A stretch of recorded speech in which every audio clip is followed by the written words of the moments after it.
એક એક ઝૂંપડીએ બાપુ ક્યાં નથી આવ્યો. મીરા પાસે આવ્યો, સગાળ શાહ પાસે આવ્યો, મોરધ્વજ રાજાને અહીંયા આવ્યો, સીબી રાજાને અહીંયા આવ્યા. નરસિંહ મહેતાના 52 કામ કર્યા. શું લોન લીધી છે ને? હું કામ 52 કામ કરવા પડે? આ ભગવતી બેઠી બાપુ, તમે એની હારે સુરતા રાખો. 52 નહીં, 52 કરે. હું સાક્ષી પૂરું તમારા. પણ હાકડીમાં આવો ને દીદી આ નાળિયેર માનો ને પછી આઈન પર મોઢું ન કરો તો એને નથી ખબર તેમ જેટલા ડાયા હોય. તમારી કાયમ બાપુ એની હારે સુરતા હોવી જોઈએ. શબ્દની ચોટ હોય બાપુ, માણાને શબ્દની ચોટ. એક તમને સબરીનો પ્રસંગ કહું, રામાયણનો અદ્ભુત પાત્ર. એના ગુરુ મહારાજનો એક જ શબ્દ, બાપુ ભીલની દીકરી, કોઈ અભ્યાસ નહીં, કોઈ ભણતર નહીં, કોઈ વેદ શાસ્ત્રનું જ્ઞાન નહીં. બાપુ રામાયણમાં નોંધ કરવી પડે દીકરી કેવી છે. એના ગુરુ માતંગ ઋષિ બાપુ 7-8 વર્ષની સબરીને કીધું કે અહીં બેહી જા, વેલો મોડો રામ આવશે. આ એક જ શબ્દ પકડીને બેહી ગઈ. ગુરુ મહારાજનું શરીર શાંત થઈ ગયું. રોજ આમ આંગણું વાળે અને ફૂલડા પાથરે કે હમણાં આવશે, હમણાં આવશે, હમણાં આવશે. હાંજ પડે કે આજનો આવ્યો તો કઈ નહીં, કાલે આવશે. બીજે દી એનો ઈ પ્રોગ્રામ, હાંજ પડે કે આજનો આવ્યો તો કાંઈ નહીં, કાલે આવશે. 70 વર્ષ સુધી બાપુ જેની ધારણા ટકી છે, એની કેવડી બાપુ, એની એનો લગાવ કેવો હશે, એનો તાર કેવો હંધાણો છે. અને રામ ને લક્ષ્મણ જેથી સીતાજીની શોધમાં નીકળ્યા અને સબરીનો મલક આવ્યો ને અહીંયા આવ્યા ને પ્રકૃતિ બાપુ રામનું ભજન કરતી હતી. સંતો કહે છે એક જગ્યાએ તમે 3.5 કરોડ નામના જાપ કરો ને એટલે બાપુ આ ધરતીમાંથી અવાજ આવવા માંડે, ઝાડવામાંથી અવાજ આવવા માંડે. પ્રકૃતિ ફેરવી નાખેલી સબરીએ. લક્ષ્મણ રામને પૂછે છે મોટા ભાઈ આ કયો મલક આવ્યો? આ તો પ્રકૃતિ તમારું ભજન કરે છે. એ કે અત્યાર સુધી આપણને બધા સંતો મળવા આવતા હતા ને, કે હા, કે આજ આપણે એક સંતને મળવા જવાનું છે. આમી ઝૂંપડી રહી ને એમાં એક ભાઈ મારા નામના જાપ કરે છે, અહીંયા આપણે જવાનું. તું જાતો જોતો શું કરે છે? તેથી સબરીની બાપુ 70 વર્ષની 80 વર્ષની ઉંમર, ચાંદીના પતરા જેવા વાળ થઈ ગયેલા અને આંખમાંથી આહુડા હેલા જાય એવી વેદના એની. અને આમ નેજવા કરીને જોતી હતી રામ ક્યાંથી આવશે, રામ ક્યારે આવશે. મારા ગુરુએ કીધું છે પણ હું પૂછવાનું તો ભૂલી ગઈ કે રામે કેવા કપડાં પહેર્યા છે, રામ કેવું વાહન લઈને આવશે. આવું તો મેં કઈ પૂછ્યું નથી. નહીં આવે અને નહીં આવે એમ કે ને અંદરથી અવાજ આવે, મારો ગુરુ બોલ્યો એ કોઈથી ખોટું પડે નહીં. જો આ ગુરુના શબ્દનો ભરોસાની વાત, મારો ગુરુ બોલ્યો એ જિંદગીમાં જૂઠું ન પડે. પણ હવે મારી ઉંમર થઈ ગઈ જવાની, હજી કેમ ન આવ્યો? અને એમાં લક્ષ્મણ આવી અને અહીંયા જોવે પણ એ સબરીની ભક્તિ જોઈને બાપુ લક્ષ્મણ ધ્રુજી ગયો. શેષ નાગનો અવતાર પરશુરામને પરસ્યો વાળી દે એવો લક્ષ્મણ સબરીની ભક્તિ જોઈને ધ્રુજવા માંડી ગયો. આ મારા ભાઈના નામ ઉપર આને આખું જીવન ઓળ ઘોળ કરી નાખ્યું. લક્ષ્મણ બાપુ જળજળી આવી ગયા. લક્ષ્મણ અને સબરી આમ નેજવા કરીને જોતી હતી અને ગાતી હતી, હરવી હરવી ગાતી હતી. હે મારા નાથ, તું કેમ નથી હજી આવતો? મારો શું વાંક છે? મારો શું દોષ છે? મારો ગુરુ બોલ્યો છે, તું કેમ નથી આવતો? અને સબરી બાપુ ગાય છે. આવું ગાવું ને, સબરીએ ગાયું હોય ન ગાયું હોય, પણ આવી કંઈક વેદના હતી સબરીની. કારણ કે ઘણા એવું કે આ સબરીએ ગાયું હતું તેથી, એટલે આપણે એમાં ઉતરવું નથી, પણ કદાચ કંઈક આવી વેદના છે એટલે સબરી ગાતી હતી. શું ગાતી હતી? ઠાકર મને તું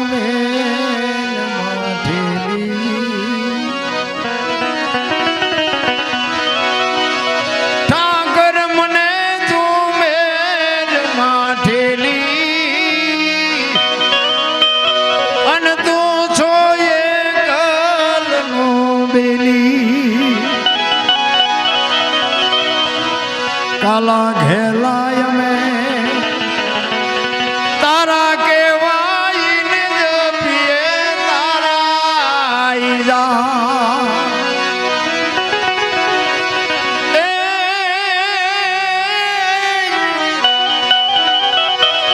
તારી હારે મારે જૂનો નાતો.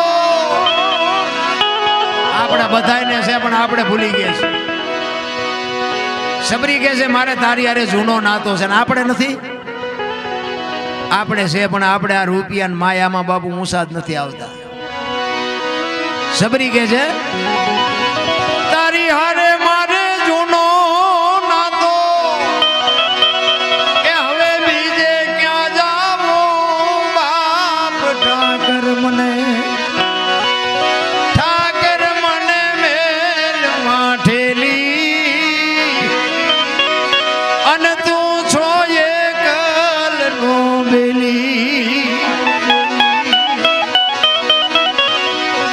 મધ દરિયામાં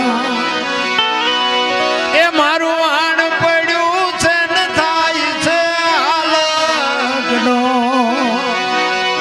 આ સંસારના સાગરમાં તમારા ને મારા બધાયના નાવડા હાલ્યા જાય છે. એ તો મારા નાથને જો લગામ હોપી હશે તો જ કાંઠે પૂગવાના છે. ઘણા નથી જોતા આપણે અત્યારે કે પણાની જગ્યાએ હાલીને જતા હતા, જાત્રામાં ગયા હતા ને કે ખટારે ચડાવી દીધા ને 10 જણા ઉપાડી લીધા. તો હવે આવડા જાત્રા હાસી કરતા છે ખોટી. શું કામ બને? હા, એક માની ભક્તિ કરવા જતા હોય કે કૃષ્ણની ભક્તિ કરવા જતા હોય કે રણુજા જતા હોય, જ્યાં જતા હોય ત્યાં હું તમને કહું કે તમે એક એના નામની જો સુરતા હોય તો મને નથી લાગતું ખટારો માથે સડ્યો હોય તો તમને મારે. કાંઈક તો બાપુ માલપા જૂનું ઊંધું રંધાય છે. 100%ની વાત છે.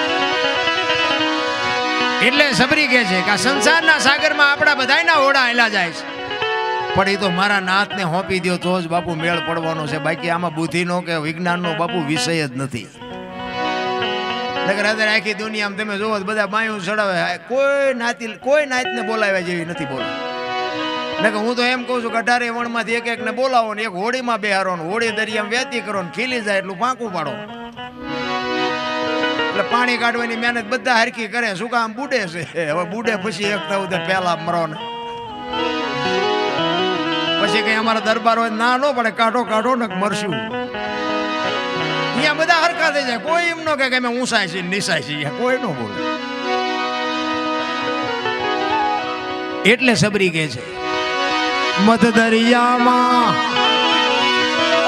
એ મારું વાણ પડ્યું છે ને થાય છે હાલકનો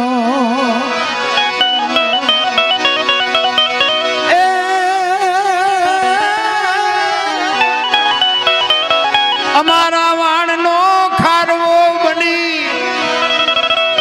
એ તું ઉતાર જે ભાવ પાર. ઠાકર મને મેલ માઠેલી અને તું છો એકલનો બેલી. તું મારા નાથ અમારું હોડું પુગાડ તો બાપુ પુગે એવું છે. બાકી અમારી બુદ્ધિ આમાં કામ નથી કરતી. મને તો એમ થાય કે આપણે મંદિરમાં જઈએ ને, એક મંદિરમાં મૂર્તિ હોય ને, એ પથ્થરની મૂર્તિ હોય ને, એ પથ્થરમાંથી મૂર્તિ બનાવી હોય, એક વખત મંદિરમાં જાય ને ત્યાં દુનિયા એને પગે લાગવા માંડે ને પૂજવા માંડે ને ભગવાન થઈ જાય. આ આપણે આખી જિંદગી મંદિરના પગથિયા ગયે પણ માણા નથી થતા. બોલો ભગવાન ચેદી થાય છે? નહીં જ આવી છે ને આવી છે તો આપણને કઈ ફેર જ નથી પડતો. પૈસા વાળા હોય માલપા ભીખ માગતા હોય, રાંકા હોય બહાર બેઠા બેઠા માગતા હોય. બહાર હોય કે 2 રૂપિયા 5 રૂપિયા જોડો માલપા જાય કે છોકરાનું હક પણ નથી થતું, ધાબુ નથી ભરાતું, ભેંસ વિયાણી. અરે મારે ઈશ્વર મેળવવો છે એ તો દાસી જીવન રોવે, મીરા રોવે. અરે શું આપણે વાતું કરીએ ભલા મને? જ્યાં જાઓ ત્યાં બધા રોવે જ છે. આપણને એમ થાય કે હારું આપણે ક્યાં રોવું? રોવું તો આપણે છે પણ ટેકો દેવો છે ખંભો નથી જડતો, ક્યાં રોવું? એક પાસે જાય કે એવો છોકરાને બહુ તેડી જાય મોકલતા નથી. બીજા પાસે જાવ કે ડોબું વિયાણું દોવા નથી દેતું. બીજા પાસે જાવ કે છોકરાને પોલીસ વાળા લઈ ગયા જામીન જડતા નથી. આપણને એમ થાય આપણે ક્યાં રોવું? પણ આ સંસ્કાર ઘટે છે. મારો કહેવાનો મિનિંગ ઈ જ આ સંસ્કાર જો સિંચન સંસ્કારનું કર્યું હોય ને, આ માના ધાવણમાંથી હોય બાપુ. મા ધારે ને એ દીકરા કરી શકે. બાકી અત્યારે તો બાપુ શું આપણે વાત કરીએ ભલા મને? સંસ્કારની જરૂર છે. જનેતા એવી હોય ને બાપુ જોગમાયા. હું તો એમ કહું કે હમણાં કીધું એમ એક ઉદરમાં સંતાનનો વિકાસ થતો હોય, રામાયણ ગીતા બાપુ ભાગવત એની હોવારી દીકરી નીકળી જાય ને જો આનો પ્રભાવ ન પડે તો આપણા ગ્રંથોને ઓળખે કોણ ભલા મને? પણ હવે આ ગમતું જ નથી. અને રૂપિયાનો એવો ઢગલો કરી નાખ્યો છે, હું શું માથું જ નથી કોઈ કરી શકતા. આમાં ભજન ચારે કરે અને એમાં બાકી હતી ત્યાં મોબાઈલ આવ્યા. આપણે કે હાલો ચાંસો કે મુંબઈ છું, વંડી આડા ઉભા હોય. બોલો અરે તમારી બોલે આમ છે આ બધું. અરે દી ઉઠી ગયો ભલા મને.